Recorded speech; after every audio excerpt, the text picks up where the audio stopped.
Oi, pessoal. Hoje é assunto novo, tá? Então vamos falar um pouquinho de vetores, ok? E logo em seguida a gente vai falar um pouquinho de matrizes, mas hoje o nosso foco vai ser em vetores. Vamos reforçar bem esse conceito para depois a gente conseguir andar direitinho lá em matrizes, tá bom? Então vamos lá.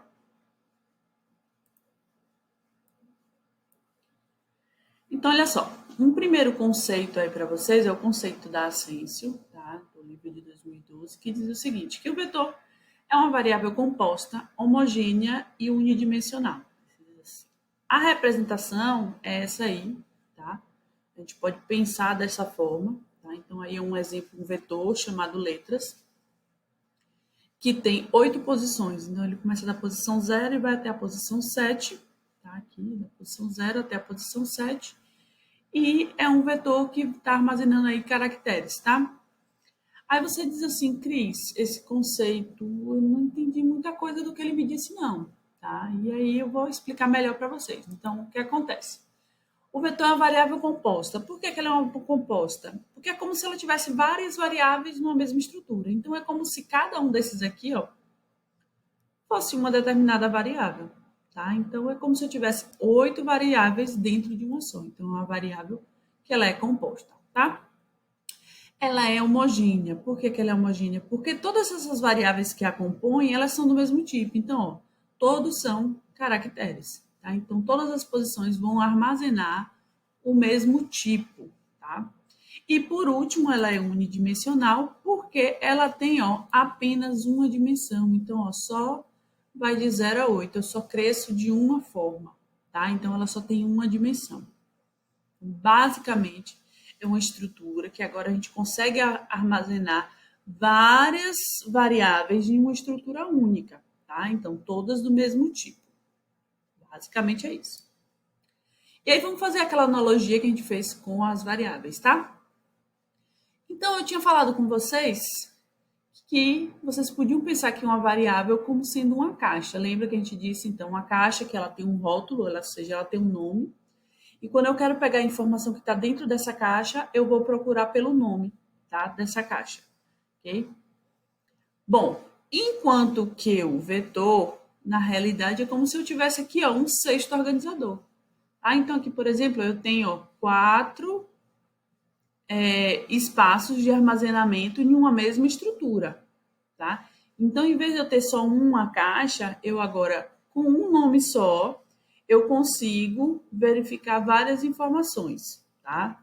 Vamos clarear isso aí, tá? Então, melhorando aquele conceito. Então, assim, vetor, no caso, trata-se de um conjunto de variáveis do mesmo tipo, com o mesmo nome, são alocados na memória de forma sequencial e se distinguem uma da outra pela posição que ela ocupa. Complicado, Cris. Vamos fazer o seguinte, vamos dar um exemplo. Então, aí um exemplo, ó, temos aí ó, um vetor, que ele se chama um vetor letras, tá? Ele possui 4 posições, ó, veja que ele tem 4 espaços aqui, e cada posição aí vai armazenar caracteres, tá? Então, o que acontece? Eu coloquei aqui, ó, como é que eu vou saber quando é que eu estou trabalhando com cada um desses espaços, tá? Então, a posição, que é o que vai distinguir elas, tá vendo? Se distingue uma da outra pela posição. Então, é justamente essa posição 0, posição 1, posição 2 e posição 3 que vai distinguir um espaço do outro. Então, é como se ao invés da variável agora se chamar só letras, eu preciso referenciar a posição. Então, eu digo, olha, eu quero a variável letras, só que eu quero a posição 0. Quero a variável letras, só que na posição 1. Variável letras na posição 2. Variável letras na posição 3, tá? No caso desse vetor aí, ele armazena caracteres. Então, olha lá. Armazenei a letrinha a letra M e a letra F. Então, basicamente, essa é a representação de um vetor, tá? Então, tenho aí ó, um vetor chamado letras, com 4 posições. Então, ele vai de 0 a 3 aí embaixo, ó, nas posições. Vai armazenar caracteres. Então, ó, dentro de cada espaço, eu posso colocar uma letra ou uma palavra, né? No caso do visual G. E aí, para que eu consiga mexer em cada espaço separadamente, em cada uma dessas variáveis separadamente, eu preciso justamente fazer uma referência a essa posição que ela está, tá? Então, por exemplo, aí a letra A está na posição 0. Então, para eu conseguir chegar em A, eu vou dizer que eu quero letras na posição 0, tá? E por aí vai. Então, Cris, como é que eu faço para declarar um vetor? Também simples, a sintaxe é a seguinte. Você vai colocar o nome, tá? No caso aqui, ó, letras. Vai escrever a palavra vetor, então eu preciso referenciar que é um vetor. Vou indicar onde ela começa e onde ela termina. Então, ó, ela começa em 0 e vai até 3. Por que eu coloquei de 0 até 3? O visual, ele aceita também que você comece na posição 1, tá? Mas eu usei de 0 a 3 porque como a gente vai trabalhar com Java, o Java sempre começa com índice 0, tá? Posição ou índice, tá? Sinônimos. Então, sempre nessa posição 0. Por isso que eu estou usando o 0 aqui, tá? Então, vai de 0 a 3. Uso aí o de para referenciar o tipo. Então, de e o tipo dela. Então, aqui é o nosso código. Então, aqui um algoritmo aqui vetor. Então, essa declaração ela deve ser feita lá no bloco de declaração de variáveis, tá? Então, é uma variável como outra qualquer. Ela se chama letras, palavra reservada, vetor. Então, estou fazendo uma referência, estou avisando que é um vetor. Por que eu preciso avisar que é um vetor? Porque ele vai ser armazenado sequencialmente. Então, ele vai pegar um espaço e vai ir a sequência toda um atrás do outro, tá? Começa na posição 0 e termina na posição 3 e vai armazenar caracteres, tá? Então, é bem simples, gente. Bem simples, tranquilo, sem estresse, tá? Bom, Cris, e como é que eu faço para colocar alguma informação dentro desse meu cesto organizador? Eu vou usar atribuição. Para a gente fazer atribuição, eu preciso dizer qual é o nome da variável, então aqui, por exemplo, letras, e a posição, porque eu preciso saber exatamente qual desses espaços que eu quero. Então, a letra na posição, por exemplo, se eu quero A, letra na posição 0, que é esse aqui, ó, letras na posição 0 recebe um determinado valor. Então, aqui, por exemplo, é como se letras na posição 0 recebesse A, tá? Ou a gente pode fazer uma atribuição direto pelo teclado. Então, vou mostrar aqui o código para vocês, olha só. Então, declarei letras, é um vetor que vai de 0 a 3 de caracteres, então armazena caracteres. Fiz as atribuições tradicionais aqui, ó. Então, ó, o nome com a posição, então letras na posição 0 vai ter a letra A, letras na posição 1 vai ter a letra M e letras na posição 2 vai ter a letra F, tá? Então, percebo que letras na posição 3 ainda não coloquei nada lá, tá? Então, tá vazio, não coloquei nada. E aqui, ó, essa última posição, justamente eu guardei para fazer uma atribuição direto pelo teclado. Como assim direto pelo teclado? Aquela leitura que a gente pede para o usuário digitar alguma coisa, tá? Quando a gente faz aquela leitura, a gente está atribuindo uma variável, não é isso que a gente faz? Então, ó, escreva aqui, ó, digite uma letra e aí ele vai dar um leia e vai armazenar o que o usuário digitar, ele vai atribuir a letras na posição 3, certo? Então, bem simplesinho. Bom, Cris, e como é que eu faço para preencher um vetor? Como assim preencher um vetor? Porque assim, eu posso fazer as atribuições de um em um, beleza. Mas aí você diz assim, Cris, e se for assim um vetor bem maior? Tem uma forma mais simples de a gente preencher um vetor? Então, primeiro, que para você preencher um vetor, você precisa passar realmente por todas as posições, não tem para onde correr. Tá? Então, você precisa passar aí por todas as posições. Para que a gente consiga passar todas as posições, isso quer dizer que a gente vai ter que andar da posição 0 até uma determinada posição N. Tá? No caso do nosso letras, por exemplo, a gente vai da posição 0 até a posição 3. Para que a gente faça esse andar sequencial, a estrutura que a gente costuma utilizar para fazer isso, qual é? Um para. Então, o para, lembra que a gente faz o para se eu quero andar do número 1 até o número 5. Para aí, começando de 1 até 5, faça. Para preencher o vetor, a gente vai fazer a mesma coisa. Só que o meu i vai controlar justamente as posições desse vetor. Então, vamos dar uma olhadinha aqui, ó. Então, novamente, ó, letras, vetor, de 0 a 3 de caracteres. Criei mais uma variável aqui, minha variável i, para controlar o para.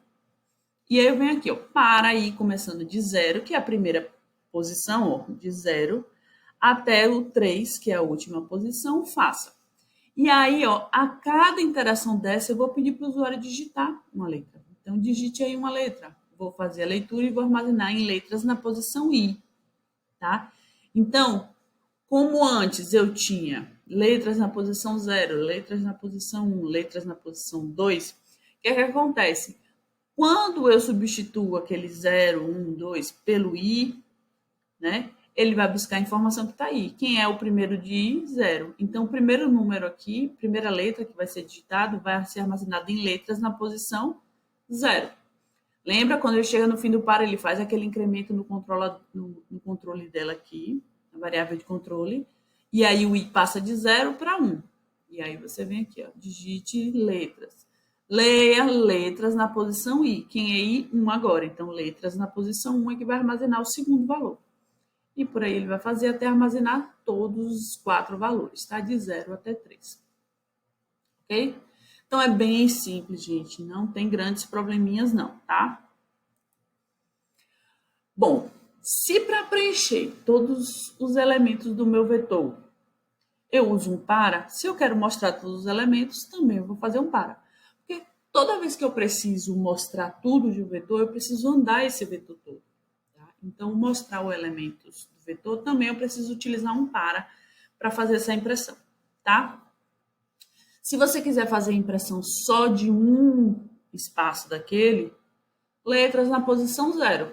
Então, escreva letras na posição 0. Ele vai me dar retornar o valor a letra A. Tá?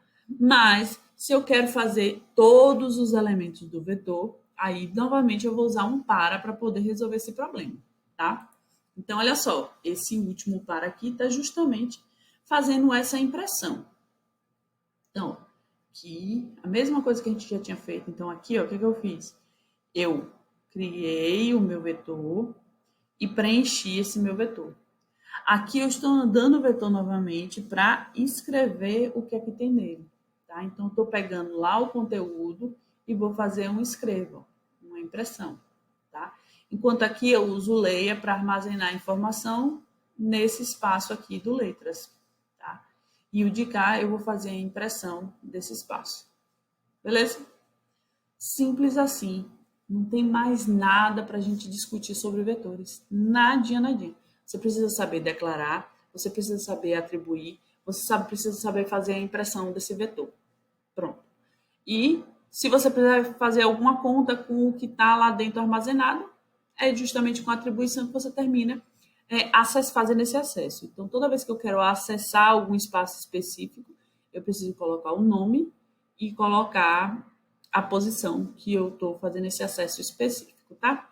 Então, tem um exemplinho aí para gente. Então, faça um algoritmo que preenche um vetor de 3 posições. Calcule e mostre os números pares e suas posições no vetor. Então, assim, um exemplo bem simples, só para que vocês realmente consigam compreender o que eu quero, tá? Então, vamos lá. Então, olha só, tá aí nossa primeira questão. Opa, perdi um F aqui no caminho.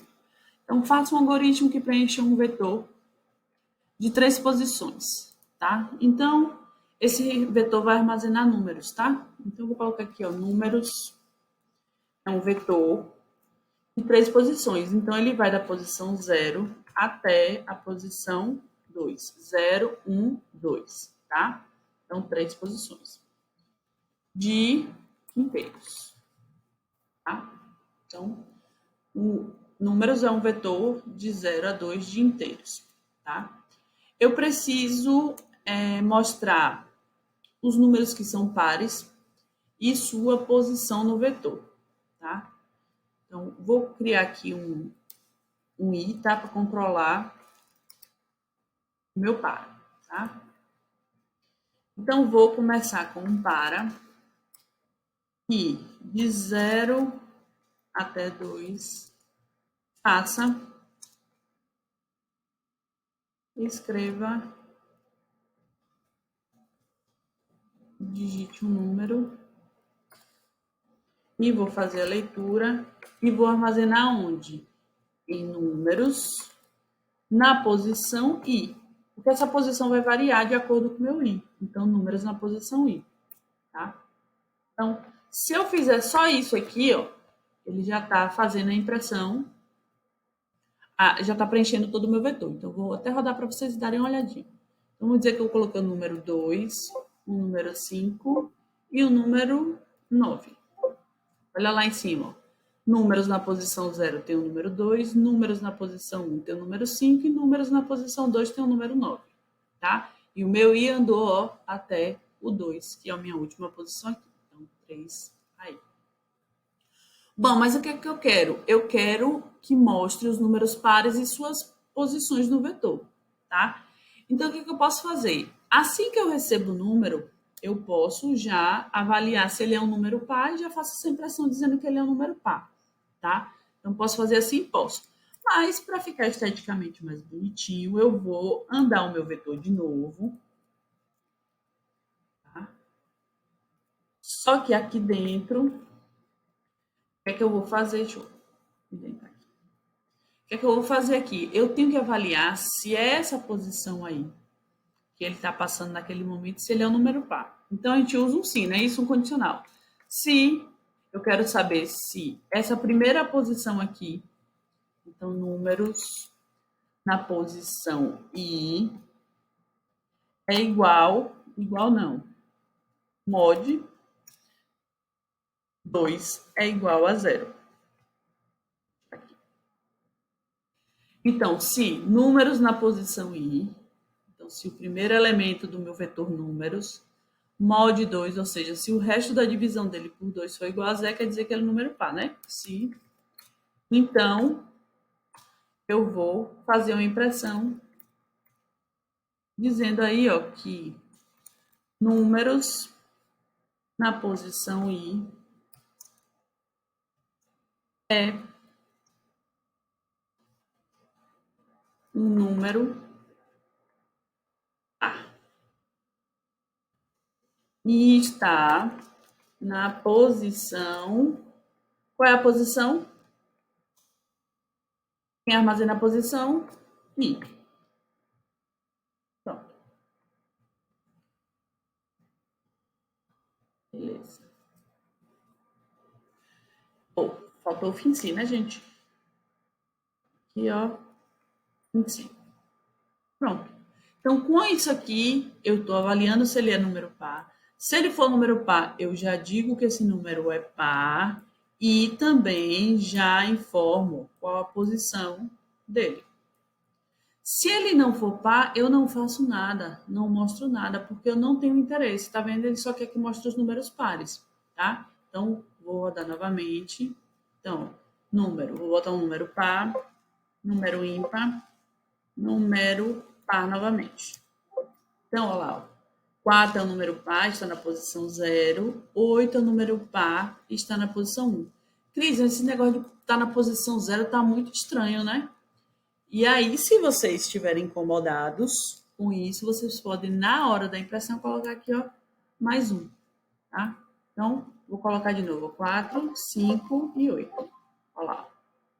4 é o número par, está na posição 1. E 8 é o número par, está na posição 3. Tá bom? Então, também tem essa opção aí. Lembrando que você só pode fazer isso aqui dentro da impressão, tá? Se você fizer aqui fora e recebe I mais um, você está alterando o valor de I e aí vai dar errado. Bom? Então, vamos lá voltar para a gente ver qual é o nosso segundo exemplo. Olha aí nosso segundo exemplo, tá? Um aluno compõe sua média a partir de 3 notas. Eu tenho 2 provas e um seminário. A média é calculada através de média ponderada, considerando o peso das provas 4 e o seminário com peso 2. Então, primeira prova com peso 4, segunda prova peso 4 e o seminário com peso 2. Faça um algoritmo que calcule e mostre a média de 5 alunos da turma. Tá? Então, vamos lá dar uma olhadinha. Então, essa já é uma questão mais contextualizada. Tá? Então, vamos lá. Então, pessoal, vamos lá fazer essa questãozinha aí. Então, olha só. Eu vou ter um vetor de alunos que vai armazenar a média desses alunos, tá? Então, vou colocar aqui alunos, é um vetor de 0 a 4, porque são 5 alunos, então é sempre menos 1 aí, tá? Quando eu começo de 0. De real, porque são as médias, tá? Vou usar o i para poder andar e vou pegar 3 variáveis para as minhas notas, tá? Então, ó, prova 1, prova 2 e prova não, e seminário.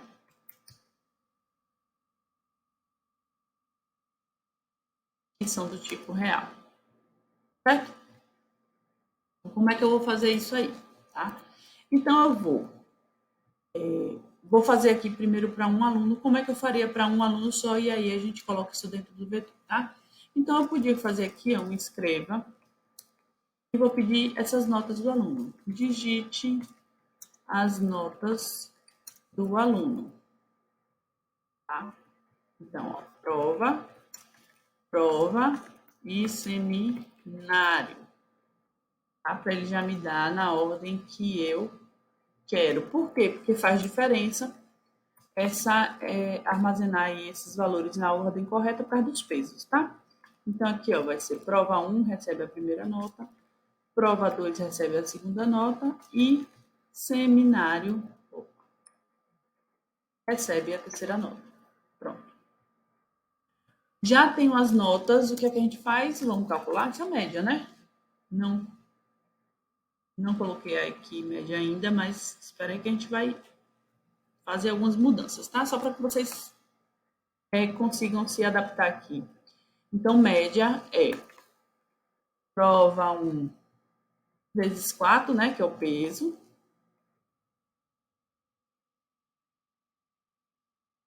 Mais. Opa, desculpa.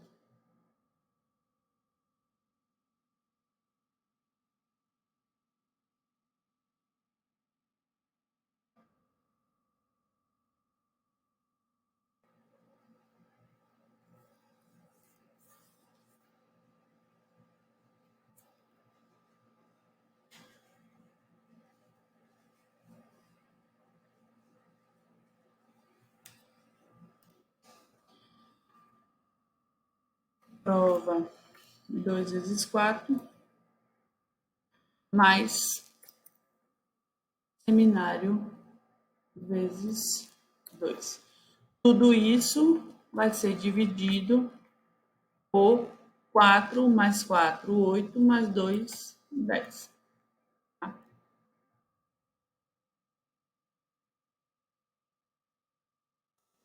Média do aluno seria aí média, correto? Só que isso aqui eu faria para apenas um aluno. Só que eu tenho que fazer para 5. Então, o que, é que eu vou fazer? Vou fazer a mesma coisa para os 5. Então, vou colocar isso tudo dentro do meu para. Para aí, começando de 0 até 5. E aí eu vou pedir prova 1, prova 2 e seminário. Esse cálculo vai ser armazenado em quem? Em alunos. Por isso que eu não criei a variável média ali, tá? Então, alunos. Só que alunos é um vetor. Então, eu tenho que dizer qual é a posição. Então, alunos na posição I. Então, o aluno que estiver passando naquele momento é quem vai fazer esse cálculo aí e receber essa média. Bom, se alunos na posição I é o cálculo da média, nada mais justo, né? Que aqui em média a gente também coloque alunos na posição I. E aí eu vou finalizar o meu parágrafo. Então, a cada aluno que eu for inserindo, eu já posso fazer essa conta, tá? Então, eu já posso fazer essa continha aí, não tem problema nenhum fazer dessa forma, ok? Então, vou fazer aqui, ó. Então, vamos dizer que o aluno tirou 6, 6, 8. Opa, minha média deu doidinha, hein?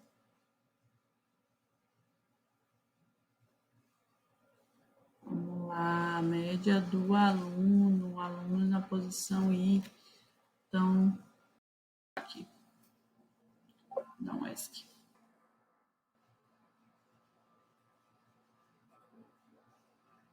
Ah, tá, desculpa, gente. Faltou um aqui, ó. Pronto. Para que ele resolva tudo isso primeiro e depois faça a divisão, tá? Porque senão ele vai primeiro dividir esse daqui e depois vai somar. Pronto, resolvido. Então vamos lá de novo, né? 6, 6, 8. 6,4 em média.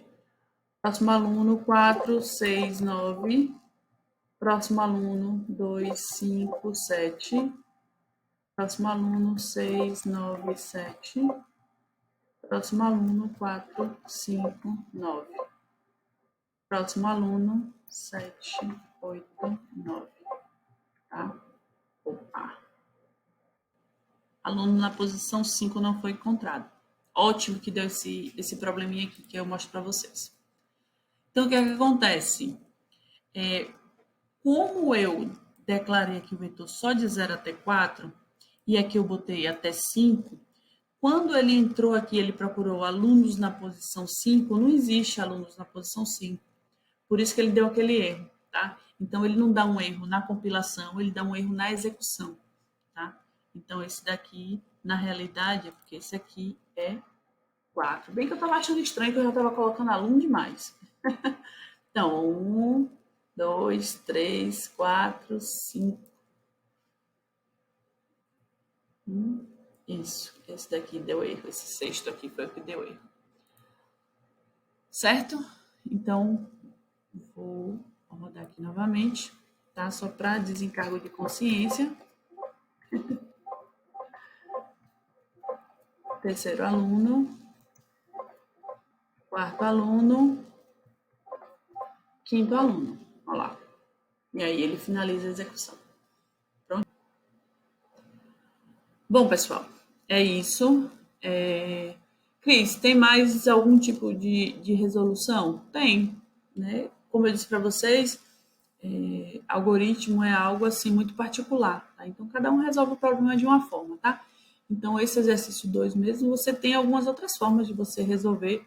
Você pode criar o vetor em vez de criar o vetor para armazenar a média dos alunos, você pode criar o vetor para armazenar as notas do aluno e fazer aquele cálculo ali. E armazenar num segundo vetor, então você pode ter 2 vetores para poder fazer isso aí. Então, existe uma série de formas que a gente consegue resolver. Então, tenta fazer a sua, manda para mim que eu dou uma olhadinha para ver como é que tá. Tá bom? Bom, basicamente é isso, tá? E aí eu vou deixar o exercíciozinho de fixação de vetores para vocês lá no Class nosso CIGA. Então, belezinha, e a gente se vê.